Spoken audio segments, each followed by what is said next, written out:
Bueno, muchísimas gracias. Agradezco a los organizadores la posibilidad de estar aquí hoy para poder comentar algunos temas que, aunque para mí sean ya muy vistos, pero sí que creo que pueden tener interés para los asistentes a este workshop. Yo supongo que mi presentación resultará un tanto heterodoxa, seguramente más basada en la práctica del día a día. Bueno, si hubiera algún tema de reacción inmediata de algo que no se entendiera, yo lo que os pido es que por favor me lo digáis e intento abundar un poco más en las explicaciones si no fuera claro, ¿no? Y si no se me enfada la persona, Joan Cortadellas, que me ha precedido en la presentación, yo aprovecho un concepto que él ha lanzado para iniciar la mía, ¿no? Y se trata, sin ánimo negativo, bajo ningún concepto, lo que comentaba él antes de que las universidades son instituciones complicadas, instituciones donde la toma de decisión es difícil, donde hay un igual que dirige a los otros iguales, ¿no? Pues este es el contexto que había en Cataluña hace unos 10 años aproximadamente, cuando se pensó en un modelo de centros de investigación alternativo, y fue una de los hechos que nos llevó a lanzar este nuevo sistema de centros, en el cual yo ahora voy a abundar un poco, a explicar algunas cosas que espero que sean interesantes. Había otro concepto interesante también, o útil en su momento, hace 10 años, que se utilizó para pensar el nuevo sistema de centros de investigación en Cataluña. No era solo un poco el colapso universitario, donde era difícil trabajar en prioridades de investigación porque todo estaba sometido a grandes discusiones, a grandes consensos que no llegaban nunca. Había otro precepto que era el cambio que estaba sucediendo en la Unión Europea en materia de investigación. Estábamos pasando en aquel momento del 6º al 7º programa marco, o al menos estaba empezando la discusión sobre el 7º programa marco, que hoy estamos ya casi al final, ¿no? En aquella época se hablaba de que los instrumentos en el programa marco cambiarían y que los actores serían también diferentes. No serían solo grupos de investigación o centros individuales, sino que se necesitarían otro tipo de actores más basados en redes, en plataformas, etcétera, etcétera. Yo creo que este concepto fue interesante también, fue utilizado para pensar el modelo de centros de investigación en Cataluña, que yo ahora voy a presentar un poco.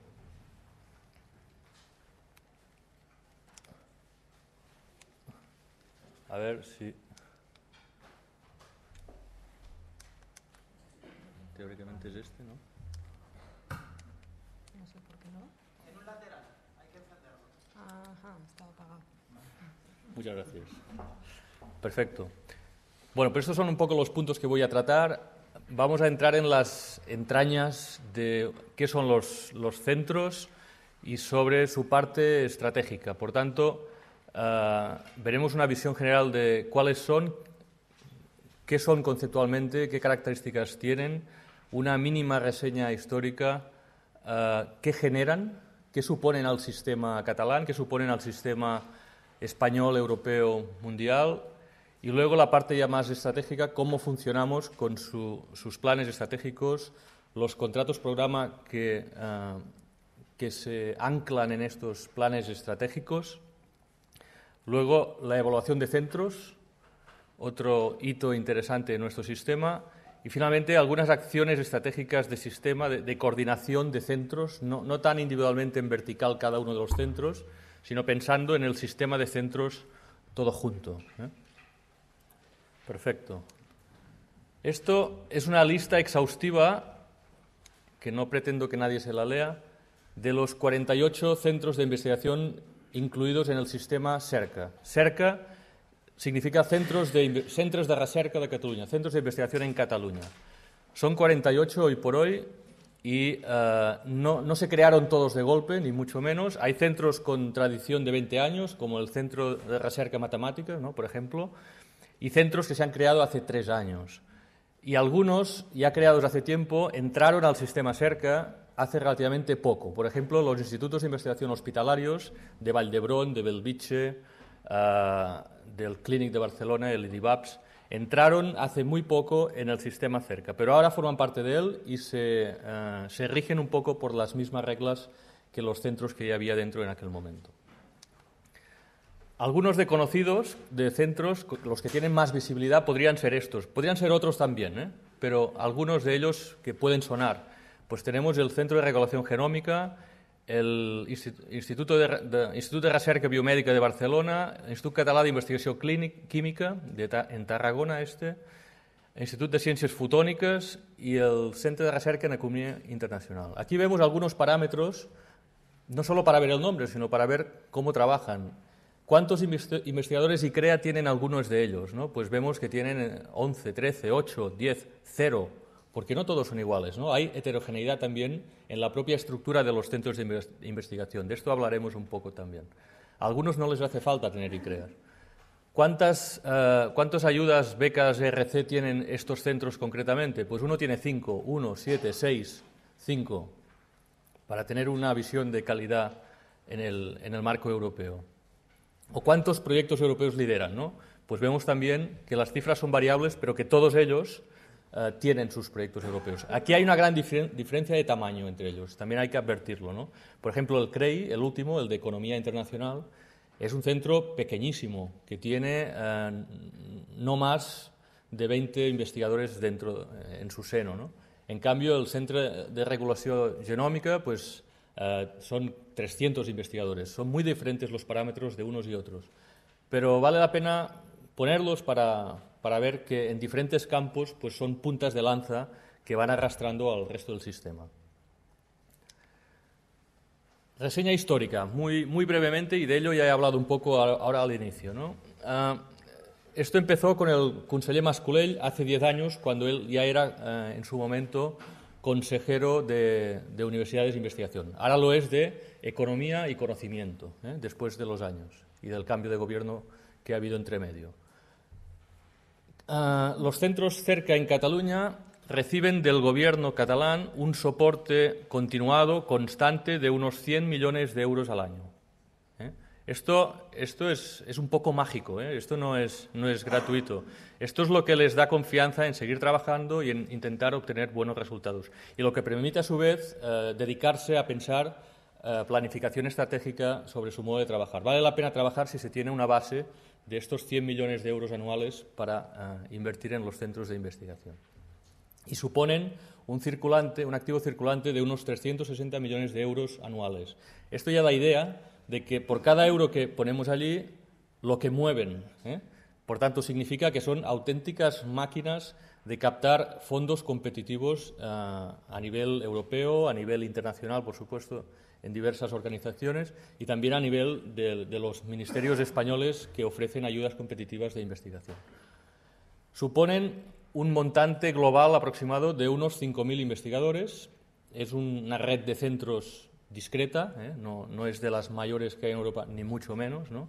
Por tanto, 5.000 investigadores. Comparando, por ejemplo, con el CSIC, estaríamos lejos de las cifras que tiene CSIC, pero no es menospreciable tampoco, ¿no? Hay que tenerlo en cuenta. El sistema de centros tiene 10 años, empezó a funcionar creando centros individuales, pero en 2010, o sea, hace relativamente poco, sucedió que se pensó de dar a crear una cierta capa estratégica sobre los centros de investigación. Y se creó lo que es la institución que yo dirijo ahora, que es la Institución de los Centros de Investigación de Cataluña, los centros Cerca. Esta institución lo que hace es tener una visión transversal de todos ellos, de los 48 que hemos hablado ahora, y buscar hacer acciones que repercutan en positivo en todos ellos, en lo que es su investigación, la manera que tienen de hacer la investigación, la transferencia de conocimiento y la gestión interna, gestión económica, de recursos humanos, etcétera, etcétera. Bajo una visión siempre de eficiencia, intentando ser eficientes en las diferentes tareas que tienen encomendadas.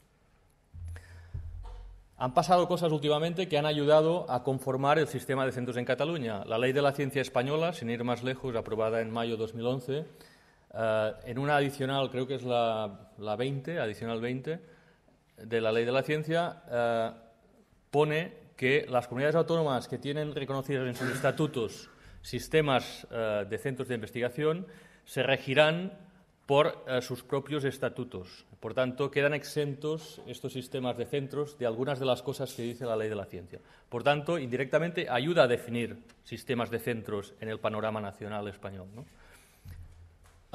Más cosas que han pasado. Pues en el mes de julio pasado, en el propio contexto catalán, el Parlamento aprobó una ley de medidas fiscales y financieras que iba junto al presupuesto de la Generalitat. Curiosamente, esta ley, que es de talante económico, es una ley de presupuestos o de acompañamiento de presupuestos, en uno de sus apartados definía el sistema de centros en Cataluña, de centros de investigación cerca. ¿Por qué? No solo porque el consejero es consejero de Economía y de Conocimiento, que alguien podría pensar, hombre, aprovechamos, ¿no?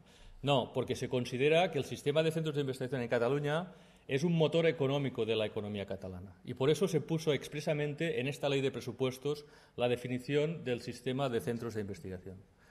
Y finalmente, un poco ya más anecdóticamente, la convocatoria PROBAT es una convocatoria que lanzamos en el septiembre de 2011, ahora hace muy poco, que es una convocatoria de transferencia de conocimiento dirigida a los centros cerca.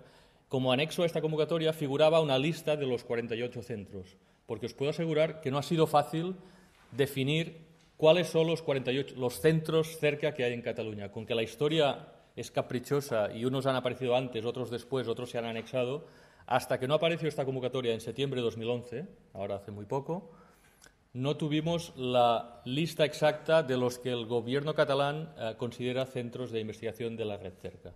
Por tanto, es un modelo muy diferente de otros modelos de centros que muchos tenemos en la cabeza y que muchos conocemos. ¿Qué caracteriza a este modelo? Pues la gobernanza del sistema, por ejemplo. Son institutos con entidad jurídica propia, o sea, no dependen de una única institución. Cada uno tiene vida propia y tiene un director con peso científico habitualmente, con capacidad de gestión, con capacidad de mandar en su centro. Puede ejecutar su propia política económica, política de personal, etcétera, etcétera. Cada centro tiene un plan estratégico del cual depende un contrato-programa que ahora comentaremos posteriormente. Y los centros, en su mayoría, intentamos que tengan ambiciones científicas importantes, que realmente quieran cambiar las cosas a nivel internacional en el marco científico de su área concreta. Tienen liderazgo a nivel internacional, dirigen multitud de proyectos europeos, están en redes, los invitan a los principales congresos, etcétera, etcétera. Están ubicados en campus universitarios, tienen este componente común y además intentan tener siempre una buena relación con su entorno, con la universidad. Hacen transferencia de los resultados que van generando, captan talento, por regla general, allí donde ven posibilidad de hacer venir algún investigador realmente destacado, pues cuando los recursos lo permiten, lo hacen, ¿no? También. Y consideramos que esto es muy, muy positivo en el modelo de centros. No hay funcionarios, todo es personal contratado, hacen su propia evaluación interna periódicamente y evaluación externa, que luego la comento también. Tienen una cierta masa crítica, intentamos que sean centros, no todos ellos todavía, pero que tengan ya una cierta masa para afrontar proyectos importantes. Y todos ellos tienen un componente que creemos que es fundamental, es una cierta piedra angular en el sistema, que son los consejos científicos externos. Son consejos científicos de investigadores que la mayoría son extranjeros y que se reúnen una vez al año aproximadamente y van marcando pautas en multitud de cosas relativas a los centros de investigación. Esto es el mapa de los centros en Barcelona. Esto es el mapa de los centros que no están en Barcelona, en el resto de Cataluña. Y esto es para que tengamos otra idea de cómo funcionan. Esto es una pequeña comparativa entre CSIC y CERCA en 3 parámetros, concretamente, y para 3 de las grandes áreas de conocimiento o disciplinas o ámbitos, como queráis, que no son todas, porque aquí faltan las ciencias sociales, las humanidades, etcétera. Pero esto está basado en publicaciones científicas provenientes de bases de datos externas, por tanto, se mueven mejor la biomedicina, las ciencias y las ingenierías que no las otras disciplinas. Y aquí vemos, por ejemplo, En número de documentos, las primeras dos columnas, CSIC es una gran red de centros de investigación, porque vemos que tanto en biomedicina, tanto en ciencias como en ingeniería, CSIC genera muchos más documentos que el sistema de centros cerca en Cataluña, a pesar de que en biomedicina los centros catalanes no están tan lejos, ¿no? Si miramos las citas por documento, aquí están cerca, pero el sistema cerca empieza a subir ya, y atrapa ya a CSIC creo que en estas áreas al menos, ¿no? En alguna destaca un poco más, como es, por ejemplo, en el área de ciencias. Y finalmente, los highly cited papers son artículos de gran impacto, artículos muy citados, Tanto uno como otro, tanto CSIC como cerca, tienen artículos de gran impacto. En el ámbito de biomedicina, pues nuestro sistema genera algunos más, aunque son cifras absolutas y la verdad es que no hay mucha diferencia. En el ámbito de ciencias, el CSIC, con que también tiene un gran volumen de centros de investigación en ciencias, y lo hacen bien, hay que decirlo también, pues genera muchos highly cited papers, ¿no? Y igualmente también en el campo de la ingeniería. Lo único que quiero mostrar con esto es que el sistema cerca empieza a existir en los mapas de instituciones de investigación que se pueden ver a nivel nacional, por supuesto, y a nivel europeo. Esto es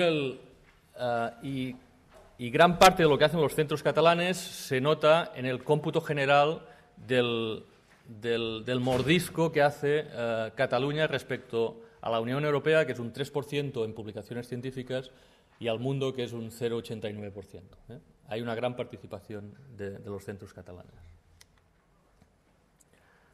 Esto es en RCs, en European Research Council Grants. Aquí vemos que Cataluña tiene en total 67, de los cuales 40 son de los centros cerca, por tanto un componente muy importante. El resto son universidades, centros, grandes instalaciones científicas, etcétera.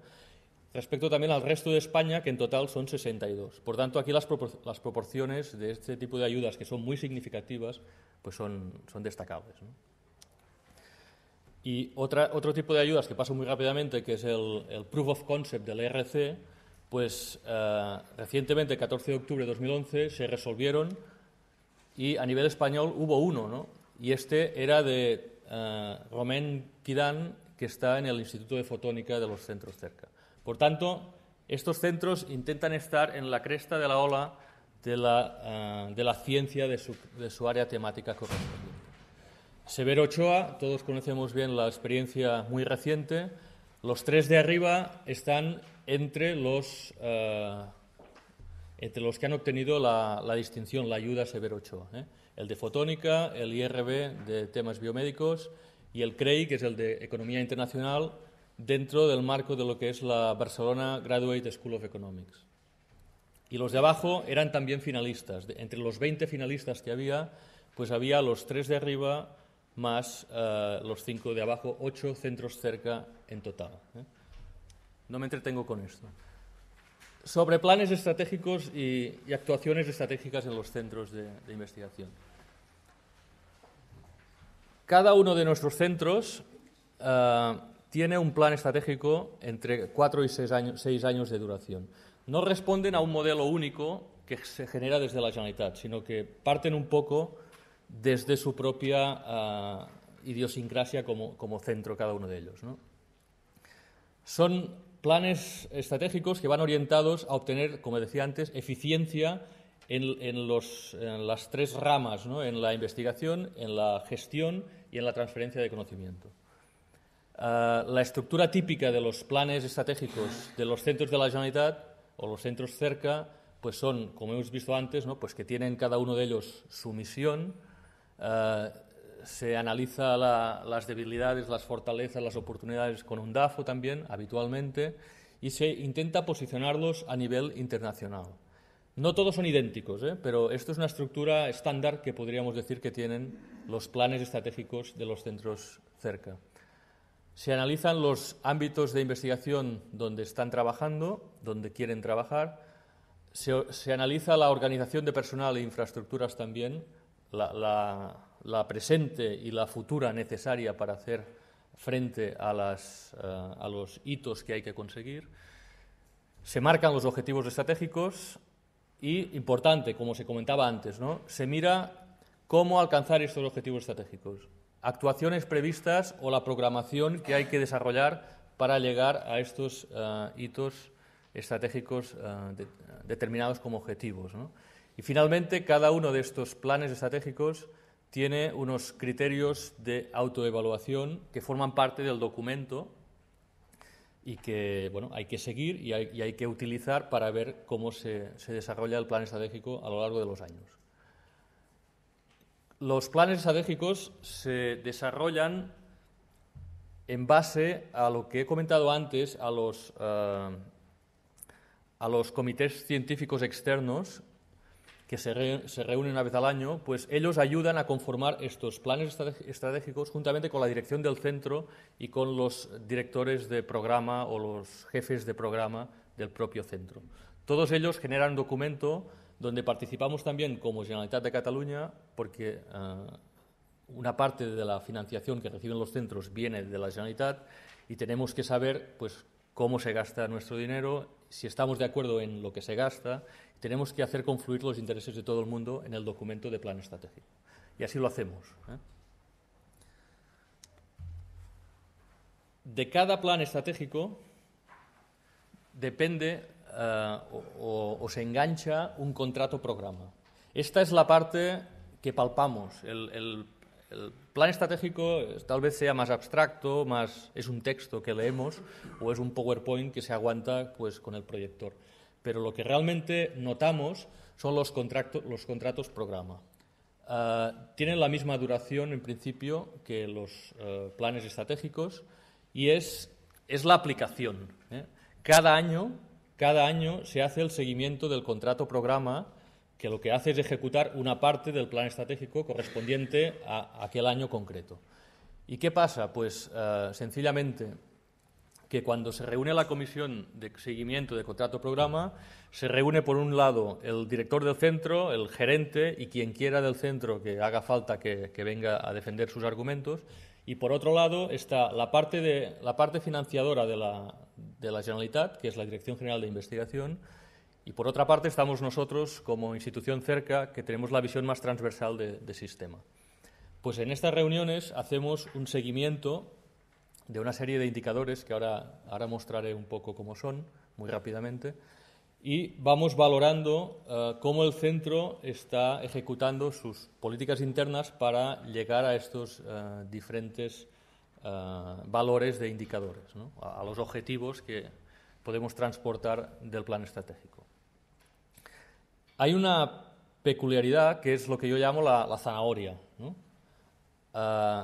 Alguien podría pensar, y creo que no estaría equivocado, que cualquier centro de investigación no necesita ninguna zanahoria. Los centros de investigación se nutren con recursos públicos, al menos en una parte importante, que ya suficiente trabajo cuesta a todo el mundo generarlos para darlos luego a los centros que hagan con ellos sus cosas.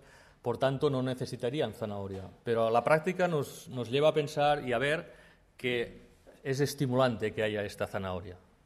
Nosotros la zanahoria que planteamos siempre a los centros de investigación, pues es el tercer o cuarto párrafo que aparece aquí, ¿no? Es decir, si hay un cumplimiento del contrato programa superior al 90% y si el centro de investigación, si el instituto de investigación ha generado remanente en sus cuentas anuales, entonces el centro puede disponer a su gusto, como el director crea necesario, de estos remanentes para ejecutarlos en la política concreta que él crea mejor de captación de talento o lo que le parezca. Y no se lo discutimos, lo dejamos a su libre decisión. Y además intentamos también, si es posible, pues si tenemos fondos FEDER en el gobierno catalán, pues desviar fondos FEDER para inversiones, es decir, le damos todo tipo de facilidades, todo lo que sea posible, ¿no?, todo lo que esté en nuestra mano.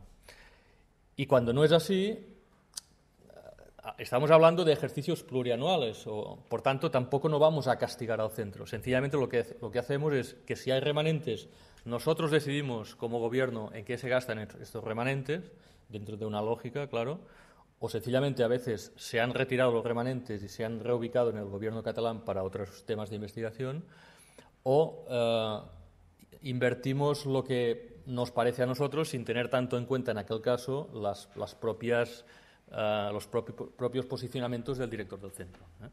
Por tanto, lo que hace al final la zanahoria es reforzar la autoridad del director sobre su propia actuación en su centro, si las cosas van bien. Y si no, pues lo ponemos un poco más en cuestión, no cortamos nada, pero lo miramos con un poco más de perspectiva, pues a ver qué pasa.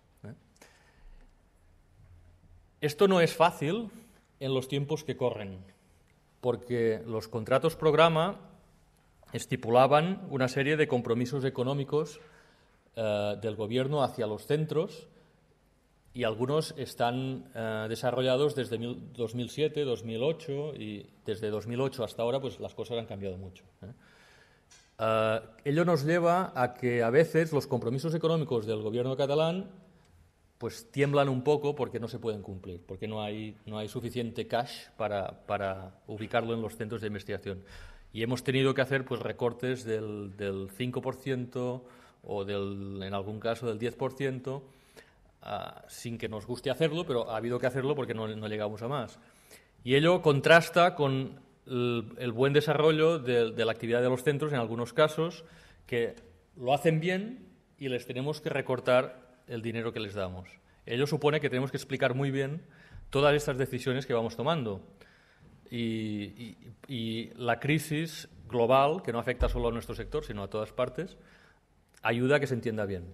Pero, insisto, es una dificultad añadida que tenemos en estos momentos, pero que, bueno, afrontamos de la mejor manera posible que podemos, ¿no? No he comentado, esto es una ficha de seguimiento de contrato-programa, tampoco pretendo que nadie se la mire ahora con detalle, además está en catalán, pero para que veáis un poco cómo va, ¿no? Y pues tipos de indicadores, algunos son pues de producción científica, otros son de recursos humanos, de formación de investigadores, de patentes, de transferencia. Hay otra ficha que viene a continuación, aquí hay alguno de divulgación, etcétera, etcétera. Y al final de cada ejercicio de seguimiento de contrato-programa, lo que hacemos también es propuestas de cambio.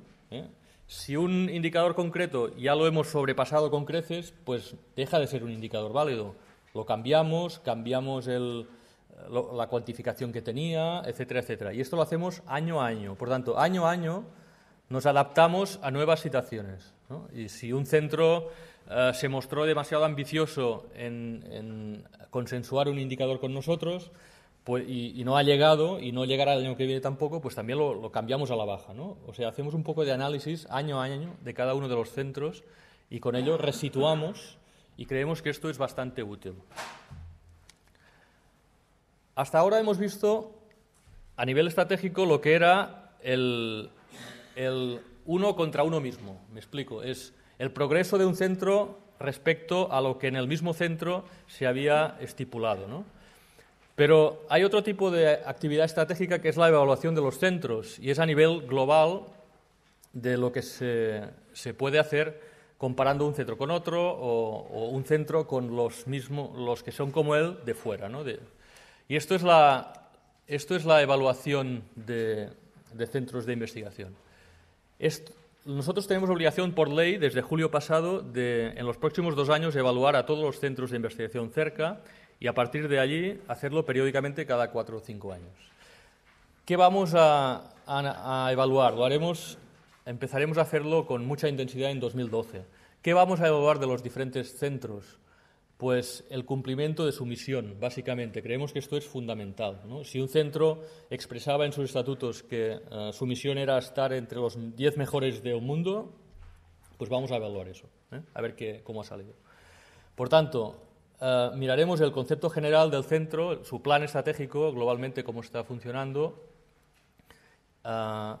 Miraremos el lideraje que tiene, la integración en su entorno, en centros iguales de otras realidades geográficas, cómo está su estructura de personal, su estructura de gestión, qué resultados obtiene, etc. Y ello nos permitirá tener una visión de sistema y comparativa entre algunos centros de mismas áreas, probablemente, y centros de mismas áreas de otros contextos. Evaluación periódica cada 4 o 5 años En 2012 será muy intenso, tendremos que evaluar probablemente en unos 30 centros de investigación, logística compleja, porque en esta evaluación los comités científicos externos que hablaba antes tendrán un papel básico, ahora lo mostraré en la siguiente diapositiva. Reservamos unos 300.000 euros de fondos para hacer frente a estas evaluaciones. Habrá una cierta compatibilidad, lógicamente, con la evaluación que se han hecho a los Severo Ochoa y que algunos centros nuestros pues ya cumplen con ello, ¿no? Y el esquema de evaluación pues sigue unas fases de explicación a los mismos centros de cómo se va a hacer, explicación a los consejos científicos externos de qué papel van a jugar, etcétera, etcétera. Este es el esquema global de evaluación. En la parte hay tres elementos fundamentales aquí. El comité científico asesor externo está en la parte de abajo. Esto es de cada uno de los centros, pero lo vamos a enriquecer con algunas figuras que serán transversales en la mayoría de evaluaciones, ¿no? Y serán un experto en temas de gestión y un experto en temas de transferencia y algunos observadores externos de sistema, para asegurar esta transversalidad en las evaluaciones. Otro de los pivotes de este triángulo sería el propio centro, ¿no? El cual va a tener que generar la información para que trabaje el comité científico externo, asesor. Y finalmente, la tercera pata, el tercer pivote arriba a la derecha, es el propio gobierno catalán, ¿no? Que es sobre quien se tiene que pasar cuentas de la actividad de los centros finalmente. Cuando este ejercicio esté hecho de cada uno de los diferentes centros, tendremos información para la toma de decisiones pues, muy interesante, ¿no? Y que seguramente pues, la podemos aprovechar para pensar en fusiones de centros, cambios de estructura, potenciaciones de diferentes áreas temáticas en Cataluña, lo que sea, ¿no? Bueno, y finalmente acabo ya con esta diapositiva, muy rápido. La institución Cerca intenta trabajar estratégicamente en esta capa de transversalidad entre los diferentes centros, ¿no? Es una institución que lo que hace, pues, como característica bastante peculiar, es que asistimos a todos los patronatos de las fundaciones y consorcios de los centros catalanes, de los 48. Por tanto, se reúnen 2 veces al año, pues cada año tenemos que ir 2 veces a cada uno de los 48.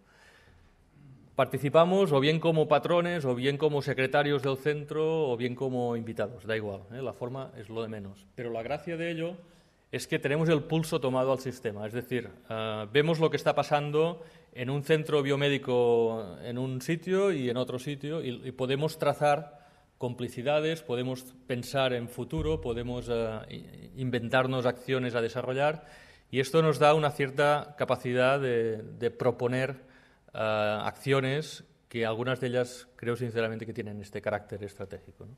Por ejemplo, hace poco lanzamos una acción que, por cierto, hicimos a nivel español con CECIT, que era la detección de candidatos del European Research Council, potenciales candidatos que aún no tenían la ayuda, pero que cumplían con los patrones de publicación científica de los que ya tienen la ayuda, ¿no? Lo hicimos a nivel español y nos reservamos la potestad de, a nivel catalán, nosotros comentarlo a los centros y estimular a los centros para que estos candidatos detectados los lanzaran en nuevas convocatorias del ERC. Pues esto lo hicimos y ha funcionado muy bien, ¿no? Y lo haremos el año que viene otra vez. La convocatoria Synergy del European Research Council. Esto salió hace 10 días, todavía no. Son proyectos de 15 millones de euros, que solo habrá 10 en Europa. Pues estamos intentando que la red de centros Cerca tenga acceso a alguno de estos proyectos. Estamos movilizando a nuestros centros para que hablen entre ellos, porque tienen que ser proyectos interdisciplinares. Pues los estamos revolviendo un poco para que se junten y hagan proyectos conjuntos que sean rompedores realmente y vayamos a ganar algunos de estos Synergy a nivel europeo, ¿no? Estamos promoviendo servicios informáticos consorciados porque algunos centros o tienen problemas para guardar sus datos porque trabajan en genómica y generan mucho dato, o tienen problemas para tener copias remotas geográficamente diferenciadas por si algún día hay un terremoto en Barcelona y necesitamos los datos, pues en Lleida pues hay una copia, etcétera, etcétera, ¿no? Trabajamos con esta mentalidad de dar servicio a todos. Proyecto Banca, ¿no? Estamos trabajando con 3 entidades bancarias diferentes intentando que una de ellas nos dé su servicio a los centros de investigación a cambio de que los centros en conjunto intensifiquemos la relación con esta entidad bancaria. Es decir, hablando en plata, ¿no?, que si de los 48 centros que tenemos la mayoría trabajan con una entidad, esta entidad tendrá 360 millones de euros cada año, como he comentado antes, circulando por sus cuentas, ¿no? Y una gran parte de este dinero es dinero de proyectos que está como en depósito, ¿no? Esto es muy interesante para cualquier entidad bancaria. Y a cambio, pues le pediremos que nos dé más intereses bancarios, que nos ofrezca posibilidades de factura electrónica, de plataforma de compras, de cualquier cosa de este tipo. Desde hace muy poco, en la Unión Europea exigen que los proyectos con dinero público, los resultados se cuelguen en acceso abierto. Y la Ley de la Ciencia Española también lo exige a partir del 2 de diciembre, que es cuando se pone en marcha, ¿no? Pues hemos buscado un repositorio en Cataluña que facilitamos a la red de centros nuestra para que todos ellos no tengan que generarse su propio repositorio de acceso abierto, sino que puedan utilizar este sin coste, lo pagamos nosotros, que es un coste marginal, ¿no? Pues también hacemos esto, ¿no? O el Centro Nacional de Análisis Genómico, que está ubicado en Barcelona, y lo que hacemos con él es que nuestros centros de genómica, que son 8 o 10 más o menos, pues trabajen con este centro nacional a costes más baratos. Pues intentamos reducir coste en este sentido. Estos son acciones, ya digo, menos trazadas con planificación previa, pero que tienen un fuerte carácter de mejora de la eficiencia de los recursos que tienen los centros. Bueno, yo acabo aquí. Agradezco la posibilidad de haber explicado esto y gracias a todos.